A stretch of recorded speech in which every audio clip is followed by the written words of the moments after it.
দূর থেকে দেখে বোঝার উপায় নেই এর বিশালতা কতটা। যুক্তরাষ্ট্রের তৈরি দানবীয় এই যুদ্ধ বিমান বিশ্বের আর কারো কাছেই নেই।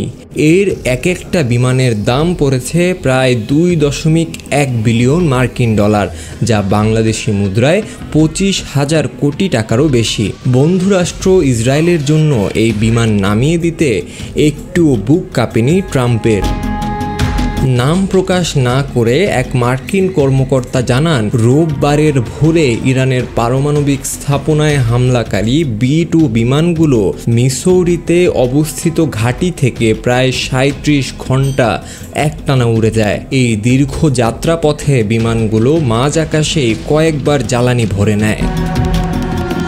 এই বিমান দিয়ে ফোর্দো পারমাণবিক স্থাপনার উপর ফেলা হয় 30,000 পাউন্ড ওজনের বাংকার বাস্টার বোমা। এই বোমার বিশেষত্ব হলো পাহাড় মাটি ভেদ করে কয়েকশো ফুট গভীরে গিয়ে হামলা চালাতে পারে।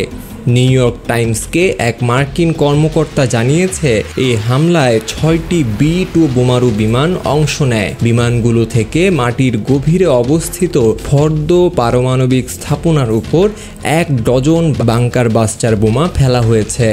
হাসান মাহির, নিরপেক্ষ।